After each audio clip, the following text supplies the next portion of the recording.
İsa Mesih Hudayın sözü durmuş coşkunu İsa Mesih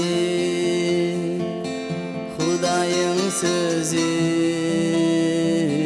durmuş coşkunu senin adında günem yuvuldu bütün kalbimi sana tapşırdım senin adında günem yuvuldu bütün kalbimi sana tapşırdım.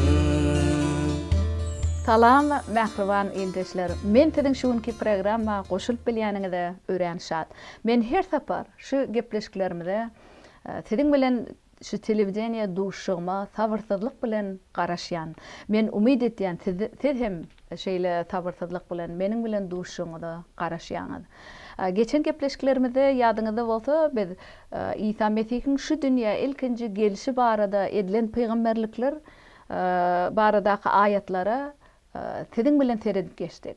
Biz şol gepleşiklerimizde şu peýgamberlikler ilki köne ähde İşaya hem Yeremia peýgamber tarapyndan edilen peýgamberliklere seretdik. Soň ýene-de biz täze ähde şu köne ähde wada berilen peýgamberlikler nähili amala aşypdyr. Şu baradaky bir näçe ayatlara sizin bilen bile seredip geçtik. Men umyd etýän şol geçen gepleşikde öwrenen ayatlarymyz size öz durmuşuňyzda beýleklere şol İsa Mesihiň hakykatdanam şu dünýä gelenligi barada Hudaýyň mukaddes sözüniň edýän şaýatlyklaryny paýlaşarsyňyz diýip men dilek etýän sizin üçin. Täze biz her bir öwrenýän zatlarymyzy diňe özümizde saklamak üçin näde? Eýsem beýlekler bilen paýlaşmaga Hudaýyň mukaddes sözü bizi ruhlandyrýar. Menem sizi şeýle etmäge ruhlandyrýan. Her gepleşikde öwrenýän zatlaryňyzy beýleki İsa Mesih barada eşitmedikler bilen paýlaşyň şol hoş habary. Biz hoş habary beýlekler bilen hökman paýlaşmaly. Şol bize İsa Mesih tarapyndan berilen hyzmat. Siz şonu ýatdan çykarmaň. Men şuňky gepleşigimi inni İsa Mesihiň şu dünýä gelip eden işleri barada dowam etmekçi. Täbi geçen gepleşiklerde şu dünýä geljektigi baradaky peýgamberliklere seretdik.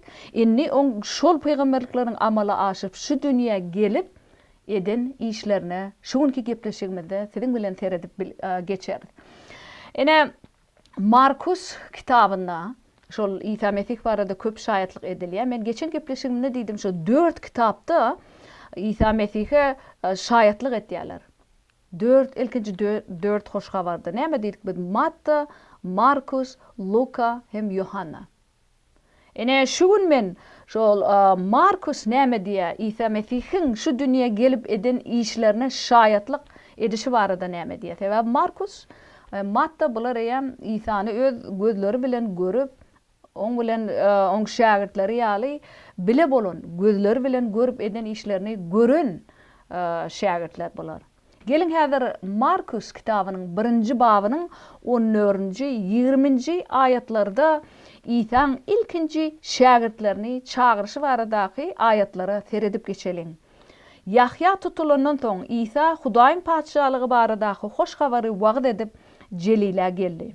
Hudaýyň paçalygy baradaky hoş habar iň gadymy golýazmalarda Hudaýyň hoş habary.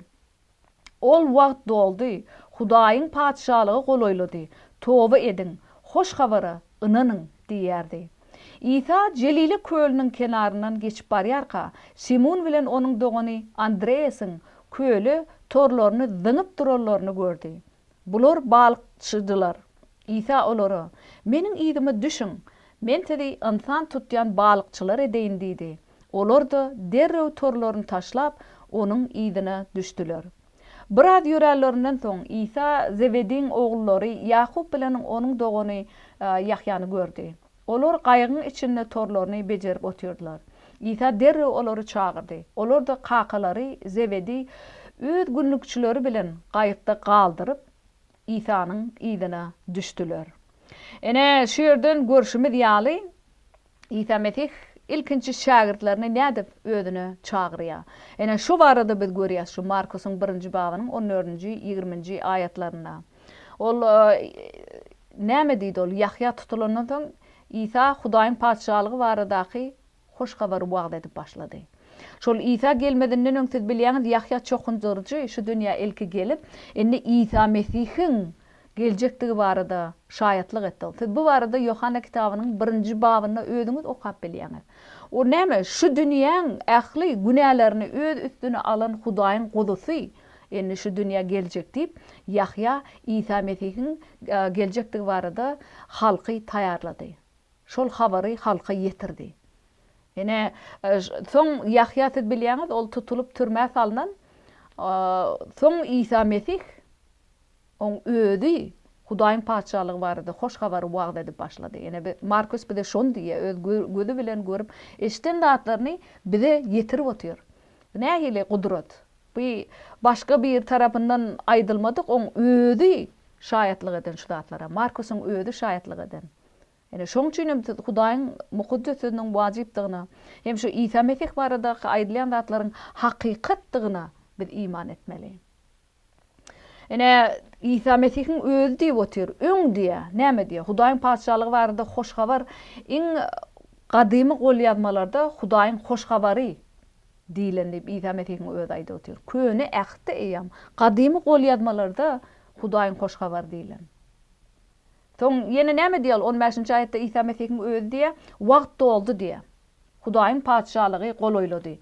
Toba edin, hoş habara ynanyň diýip şeýle halka ýüzlenip otyr. Beýle diýdigi näme? Wagt geldi Hudaýyň padşalygy goloýlady diýe. Endi İsa Mesihiň özü şu dünýäde şu wagt. Ene men niýe Hudaýyň padşalygy siziň araňyzda diýip otyr. Ol hoş habar paýlaşyp otyr. Men size Hudaýyň hoş habaryny, gizlin bolan hoş habaryny endi Hudaý İsa Mesihiň üstü bilen aýan edip otyr. Şol halky günäden halas etmek hoş habary. Şoňa ynanyň diýip İsa Mesihiň özü şu döwürdäki şagirdlerine ýüz tutup otyr. Ene şunu şu zatlar biz görýäs şu aýatlaryny bilen. Ene 14-nji aýatda diýdik şol Yahya çokundurjy Yahya İsa'nın geljektigi barada habar eden peýgamber. Soňra İsa'nın özü şaýatlyk edip otyr. 15-nji aýatda toba edin hoş habary ynanyň diýär. Belki siziň araňyzda entek toba edip hoş habara iman etmeýärler bardyr. Men şu ýerde İsa'nın öz aýdan mukaddes sözüniň üstü bilen sizi de ýüz tutmak isleýän. Siz şu wagt İsa Mesih'e iman etdiňizmi? Eger siz İsa Mesih kalbyňyzda çağırıp, ebedi ýaşaýşa eýe bolmadyk bolsaňyz, men şu wagt size ýüzlenýän. Edil İsa Mesih'iň aýtşýaly toba edin, hoş habara ynanyň.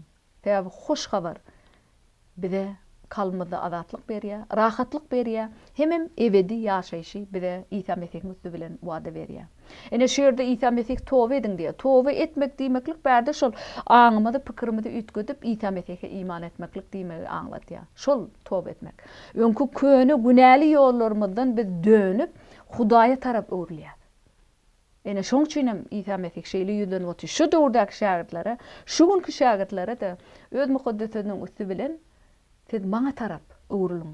Köne günäli ýollaryňyzdan öwrülüň, maňa gelin diýip. Size de şeýle ýüzlenip otyr.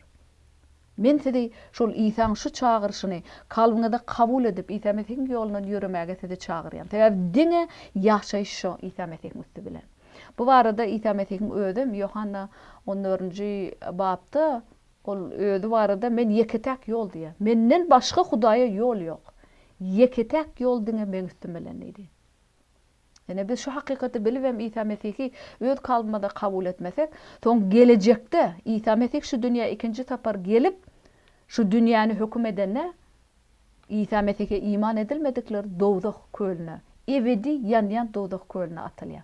Bu barada siz bilýäňiz, şol ene aýarlyk kitabyna hakykatdan bize gelecekde döwürde boljak zatlar barada gurrun edilýär. O ýerde şu hakykatdan ebedi ýan dowdak köli. Köliň hakykatlygy bize görkezilýär. Her bir İsa Mesih'e iman etmeýärler. Şol köle atylýar. Men şoň üçin öz maşgalam üçin hemişe dilek etdiýän, men şol ahiret döwrüne İsa Mesih ölüleri diýirlerin hemmesini galdyryp biz Hudaýyň öňünde şu dünýädäki ýaşaýşymyz barada hasafat bermeli. Her birimiz. İman etýärler hem iman etmedikler hem. İman etýärler ebedi ýaşaýşa gowşurlýar. İman etmedikler ebedi kölne, ebedi ýanýan ot kölne atylýar. Sebäbi şol Hudaýyň ýeketek ýoluny biz kabul edemiz. Hudaý bize näçe tapar? Öz mukaddes sözüňiz bilen bu zatlar aýan edip otyr. Bizini eşitmedik diýip ondan gaçyp bilmeýär hakykatdan. Bizde hiç hili ne berde şeyle diýip bilmeýär. Sebäbi Hudaý bize öz mukaddes sözüni berdi. Bizin käbirimize şu Hudaýyň sözüni okap İsa Mesih kalmada kabul etýär. Käbirimiz bolsa İsa Mesih'i reddedip otyr, oň sözüni okamyk. Ene bu gedemlik Hudaýyň öňünde. Men diýe öz oglum İsa Mesih'i şu dünýä sizi günäleriňizden hazat edip, size azatlyk berip, size ebedi ýaşaýyş bermek üçin iýerdim diýe ýöne size saýlaw berdim. Siz onu saýlamadyňyz käbiriňiz diýe. Şoň üçin ebedi ýanýan ot kölne atylýaňyz. Bu hakykat. Hudaýyň hakykaty bu. Hiç bir insanyň sözü däl. Hudaýyň öz bize beren duýdurşy. Şoň üçin siz kabul etdiňizde ebedi ýaşaýşa eýe bolup ebedilik Hudaý bilen höküm sürýäňiz. Hem beýleki İsa iman etýärler bilen. Ýöne onu saýlamasaňyz siz şol ebedi ýanýan ot kölünden gaçyp bilmeýäňiz. Şoň üçin men sizi İsa Mesih kalbyňyzda kabul etmäge çagyrýan. Goý, hemmämiz birlikde Hudaýyň paçalygyny ebedilik höküm süreli. Ene İsa Mesih'in siz bilýäňiz 12 adamy öz şagirdleri hökmünde kabul etdi. Ol şu dünýäde ýaşandygyny 12 şagirdleri barada. Ene biz muny Markus kitabynyň 3-nji babynyň 13-nji 19-njy ayatlaryny görýärdik. Gelin häzir şoňa seredip geçelim. Näme üçin Yakup, Yahya, Petrus we Andrei İsa ýydyma düşdiýende onuň ýydyna düşmegi kabul edindiler. Gelin häzir ilki şu soraga jogap berelim. Näme üçin ýydyma düşdiýende olar oň ýydyna düşmegi karar edindiler. Ene şeýletmek bilen olar İsa Mesih'in şagirdleri boldular. Ya olar diňe ýaşaýşyň İsa Mesih'ti diňini bildiler. Soňam ol dördüsi, olar balykçy. Şu ýerde şagirdler ene agdalýa Yakup, Yahya, Petrus, Andreas, ene şolar ilkinji 4 şagirdlerdi. Ýöne soňlugy bilen bu 12 şagirde ýetdi. Ene gelin häzir Yohanna kitabynyň 1-nji babynyň 35-nji 42-nji ayatlaryna seredip geçelim. Ertesi gün Yahya ýene öz şagirdlerining ikisi bilen durdy. Ol gedip ýören İsany görüp, ene Hudaýyň gudusy diýdi. Onun aýdallaryny eşden iki şagird İsanyň ýzyna eýerdi. İsa ýzyna garap, arkasyndan gelýärleri gördü we olary "Näme gözleýärsiňiz?" diýdi. Olar ondan "Mugallim, sen nerede ýaşaýarsyň?" diýip soradylar. İsa olary "Gelin, görüň" diýdi. Olar barıp İsanyň nerede ýaşaýanyny gördüler we şol gün onuň ýanyna galdylar. Günnü saat 4-iň töweregidi. Yahyanyň aýdallaryny eşitip, İsanyň ýzynyň giden iki adamyň biri Simon Petrusyň dogany Andreasdy. Ol ilki öz dogany Simony tapyp oňa "Biz Mesih'i, ýagny Hristos tapdyk" diýdi. Onu İsanyň ýanyna alyp bardy. İsa oňa garap, "Sen Ýonanyň ogly Simon, senin adyň Kefas." Terjime edilen Petrus, ýagny gaýa diýmekdir. Ol Kefas bolar diýdi. Andreas beýlekler hem İsa barada öwrenen zatlaryny aýdan bolmaly. Ene şo 4 şagirdler İsanyň suwy şeraby öwrendigini gördüler. Ilkinji 4 şagirdleri İsa näde şeraby, suwy şeraby öwrdi. Ene şol oň eden gudratly alamatlaryny görüp, olar İsa Mesih'in hakykatdan Hudaý tarapyndandygyny bilip, İsaň ýydyna eýermegi onu öz kalbyna kabul etdiler. Ene siz şol İsa Mesih'in ilkinji gudraty, görkeden gudraty Yohanna kitabynyň 2-nji babyna Siz bunu özüňiz okap bilersiňiz. Şu ýerde Yohanna 2-nji bab 1-nji 11-nji ayatlara özüňiz seredip görüň. Şu ýerde toýda İsa Mesih suwy nädip şeraba öwürdi. İlkinji eden gudraty. Ene gelin häzir Markus kitabynyň 1-nji babynyň 21-nji 28-nji ayatlaryna İsa Mesihiň başga da eden gudratly işleri barada bir näçe ayatlara seredip geçelim. Ene şu bölümni biz İsa şol yerwet ruhlaryň üstünden özüniň gudratly güýjüni görkezýär. Şeýletmek bilen ol şu halkyň öňünde özüniň hakykatdanam Hudaý tarapyndan gelendigini, Hudaý tarapyndan iýerilendigini, hem on şol Hudaýyň gudraty bilen şeýle gudratly işler etip bilýändigini halka görkezmek isledi. İsa şol arwahjyllary gowy hastalary sagaltdy şu dünýädäki. Soň nädip biz on Hudaýdan gelendigine iman etip bilmeýär. Şu gudratlary görübem, alamatlary görübem, biz nädip iman etmän bilýär. Ene gelin häzir seredeliň şu ayatlara. Olar Kapernauma geldiler. Sabat günü İsa sinagoga barıp öwretmäge başlady. Onun taglimatyna hayran galdylar. Sebäbi İsa adamlara Tawrat mugallimleri ýaly däldi. Erk ygtyýarly biri ýaly öwretýärdi. Şol wagt olaryň sinagogasyna arwahjyn eýelen bir adam bardy. Ol: "Ey Nasraly İsa, biziň bilen näme işiň bar? Biz ýok etmäge geldiňmi? Men seniň kimdigini bilýärin. Sen Hudaýyň mukaddesisin," diýip gygyrdy. İsa arwahjyna "Käýäp sen bol. Bu adamdan çık," diýip buyruk berdi. Arwahjyn hem ol adamy sandyratdy da bagyryp ondan çykdy. Hemmeler hayran galyp bir-birlerine "Bu näme boldy? Bu bir täze taglimat." Ol arwahjyllara erk ygtyýar bilen buyruk berýär. Olar da oňa tabyn bolýarlar diýişdiler. Şeýlelikde İsa hakynda habar şu wada Jeliläniň ähli etrabyna ýaýrady. Ene şu ayatlardan hem görýäs. İsa özüni şol Hudaýyň şu dünýä öz erkini amal etmek üçin iýerendigini bilýär. Şoň üçin ol hemişe Hudaý bilen ýakyn gatnaşykda bolup, şoň gudratynyň üstü bilen şu alamatlary halka görkezip otýar. Ene halk şu zatlary görüp oň ýygyna erip başladylar. Sebäbi olar İsa Mesihiň beýleki şol dini mugallimlerden, beýleki yntallardan başgaçadygyny gördüler. Şoň ýygyna düşüp ýören halk İsa Mesihiň Hudaýdandygyny bildiler olar. Sebäbi ol ýöneki yntallar ýaly däldi. Ene 22-nji ayatda näme diýär? Tawrat mugallimleri ýaly däldi. Erk ygtyýarly bir ýaly öwretýär diýär. Erk ygtyýarly. Sebäbi ol Hudaýyň sözi. Hudaýyň sözüne ol nädip erk ygtyýarlyk bilen öwretmesin.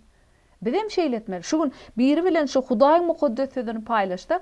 Şonu biz hem erk ygtyýar bilen paýlaşmaly. Sebäbi bu biziň sözümüz däl.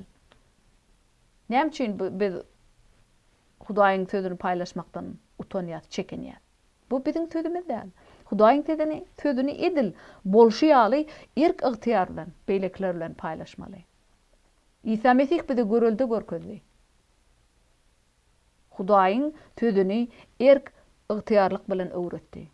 Ol bize görüldi görkezdi. Nähil ýaşamaldygymyz bardy. Şoň üçin biz şoň ýygyna eýerip Hudaýyň mukaddes sözüni erk ygtyýarlyk bilen beýleklere öwretmeli, beýlekler bilen paýlaşmaly.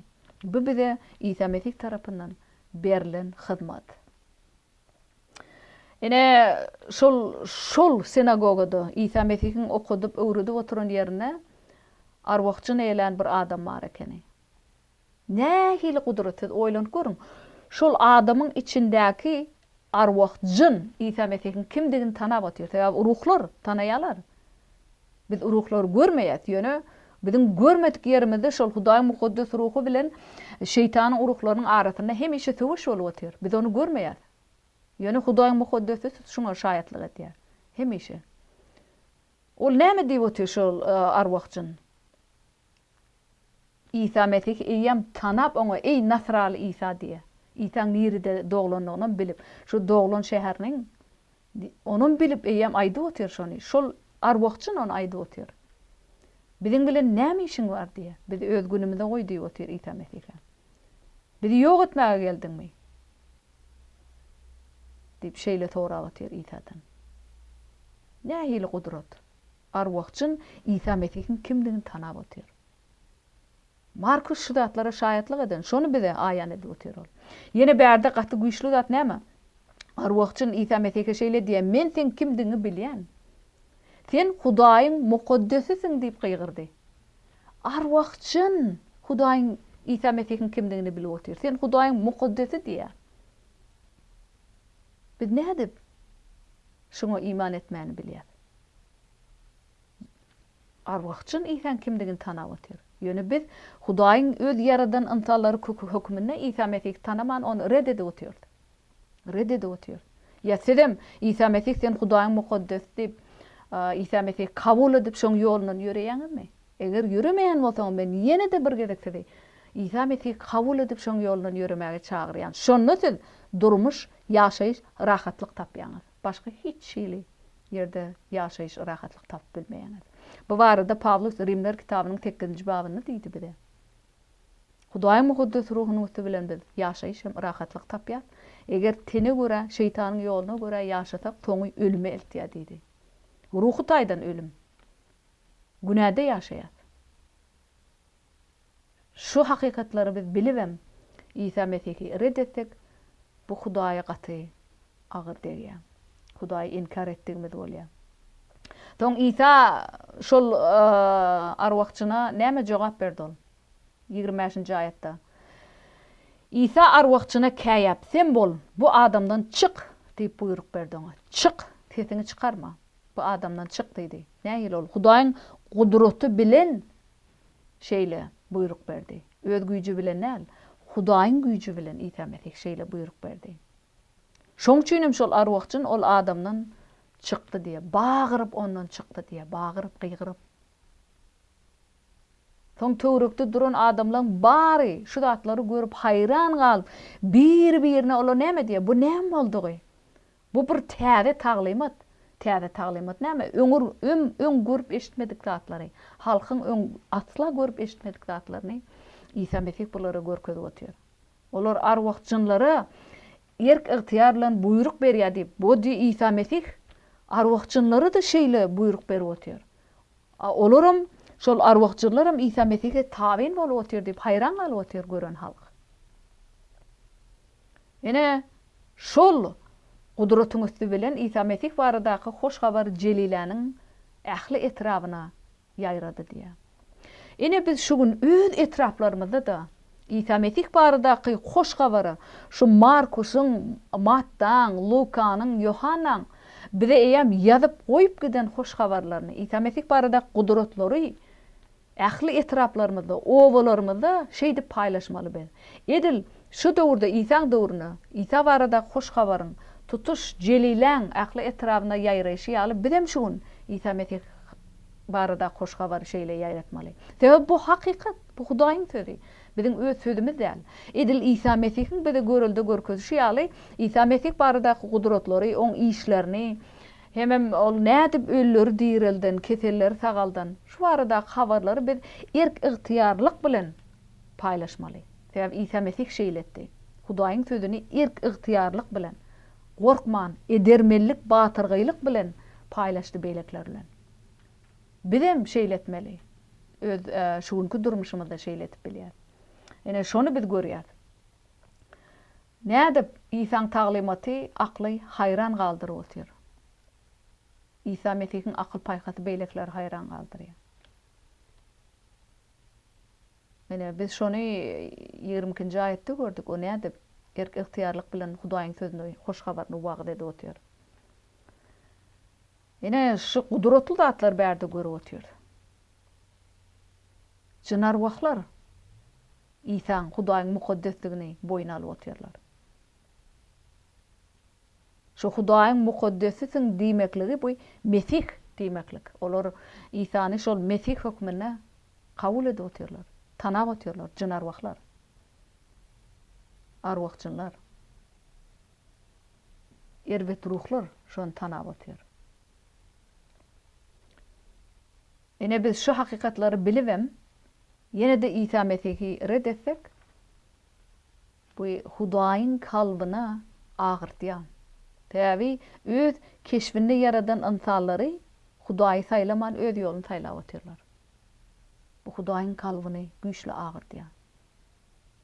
Ol Hudaý tede ebedi ýaşaýyş, İsa Mesih'iň üstü bilen ebedi ýaşaýyş hödür edip otur. Siz näme üçin şonu kabul etjekler? Ene Hudaýyň mukaddes sözüne İsa Mesih'iň görkeden gudratlaryny, oň eden gudratly işlerini görübem. Şonu kabul etmeseňiz, bu Hudaýy reddetseňiz, soňlugy bilen bu size erwetlik eltýär. Ebedi ýanyp oturan ot kölüne eltýär sizi. Täbi enne siz ay men eşitmedim diýip bahana gözläp bilmeýäňiz. Täbi Hudaý öz şagirdleriniň üstü bilen bize sözünü berdi. Sizde Hudaýyň sözü bar. Şoň üçin hem siz hiç beýle bahana tapyp bilmeýäňiz. Men öz peýgamberleriň üstü bilen mukaddes ruhyň üstü bilen size öz sözümü berdim diýe. Şonu siz okumany men ýolumy saýlamasaňyz diýe. Ebedi kölde ejir çekerdiňiz. Ebedi ýan ot kölüne. Hemişelik. Ýene de şo Markus kitabynda İsa Mesih'iň görkeden gudratly işleri barada her hili gudratly zatlar görýär. Ene Markus kitabynyň 1-nji babynyň 40-njy 45-njy ayatlaryna seretdeňiz, şo ýerde nädip İsa Mesih keselliğini, heýwere keselliğini gutuldy. İsa'nın ýanyna heýwere keselli bir adam geldi. Diýdi çöküp, "Eger isleseň meni tämiz edip bilersiň" diýip oňa ýalvardy. İsa'nın ýüregi awady, elini uzatdy da, "Isleýän, tämiz bol" diýip oňa elini degirdi. Heýwere keselli ondan derrew aýrylyp, ol adam tämiz boldy. Ene şu ýerde de biz görýär. Nähil gudrat. Ol sözi aýdyp otur, tämiz bol diýdi, ol adamam tämiz bolup otur. Hudaýyň gudratyny görýär şu ýerde. İsa Mesih şu zatlary öz güýji bilen etmän, Hudaýyň gudratlary bilen edip otur şonu. Belki siziň hem araňyzda yaramaýan biri bardyr. Hudaýyň mukaddes sözi size ruh taýdan hem fiziki taýdan şifa berip bilýär. Şoň üçin men size ýene de bir gerek. İsa Mesih kalyňyzy kabul etmäge çagyrýan. Onu reddetmäň. İsa Mesih'iň ýoluny saýlaň. Şonda siz hükman ýaşaýyş taparsyňyz. Ebedi ýaşaýyşa eýe bolarsyňyz. Men şu günkü öwrenen zatlarymyz siziň ruhy rawaşlygyňyza goşant goşar diýip umyt etýän. Gynantagan biziň şu günkü gepleşigimiz tamamlanýar. Men ýene de sizi endiki gepleşige goşulmaga çagyrýan. Häzirlikçe hoş sağ olun.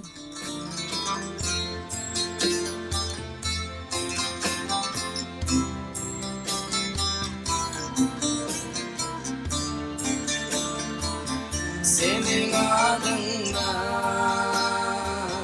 günem yolunu, bütün kalbimi sana tapşır.